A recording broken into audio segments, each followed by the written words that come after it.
you're new to Formula One, you might have heard the terms undercut and overcut. In this video, we will detail what these race strategies mean and how they are used in an F1 Grand Prix. Let's start by understanding Formula One tires. In Formula One, a minimum of 2 compounds must be used in a dry weather race. For example, if a driver starts with a soft tire, he will have to come in for a pit stop and put on a hard or medium tire at some point during the race. The overcut and the undercut have to do with the timing of when the pit stop is taken to gain the best strategic advantage. If you would like to learn more about Formula One tires, I've made a detailed video on the subject which is linked in the description below. Now let's look at the undercut. Let's assume that 20 laps into a Grand Prix, 2 cars, both fitted with a soft tire, are racing each other closely. Let's also assume that the tire life of a soft tire is 23 laps. This would imply that both cars are looking to take a pit stop soon. In the undercut scenario, the trailing car would pit first for fresh tires. The idea behind this strategy is that the trailing driver will get fresher tires coming out of the pit stop to gain net time on the car in front. When the car in front pits, he would be overtaken by the time he comes out of the pit lane. Let's look at an example making the following assumptions. A lap around the track with degrading tires takes 1 minute. A lap around the track with fresh tires takes 58 seconds.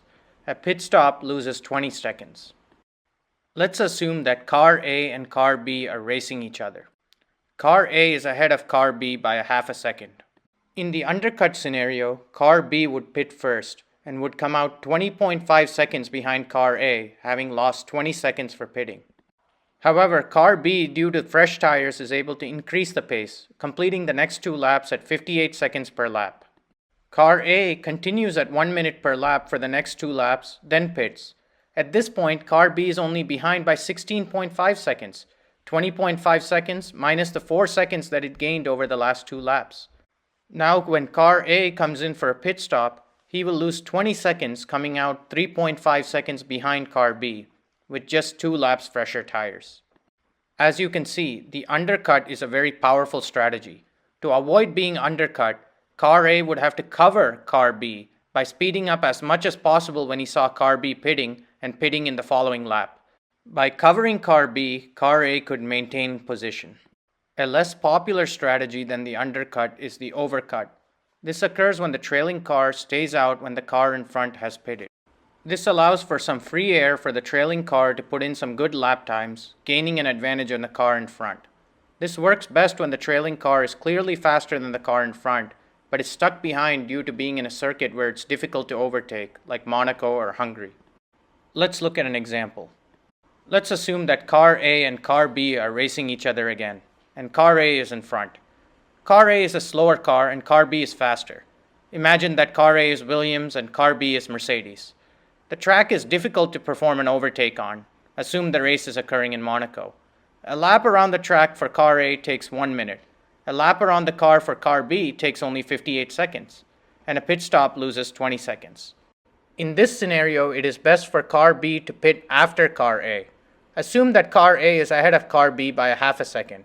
When car A pits first, when coming out of the pits, he would be behind car B by 19.5 seconds. Now car B stays out on track and with the fresh air is able to complete the next 3 laps in 58 seconds per lap. Car A, let's assume, averages 59.5 seconds per lap with the fresh tires. After 3 laps, now car B is ahead of car A by 23 seconds. Car B now pits and comes out 3 seconds ahead of car A. As you can see, the overcut is a powerful strategy when the trailing car is clearly the quicker car. Hope this video has helped you understand the overcut and the undercut. Now I would like to get your thoughts. Do you think the 2022 race cars will have a significant impact to the overcut and undercut strategies? Leave your thoughts in the comments below. Thanks for watching. Make sure to like this video and consider subscribing to the channel for more great Formula One content.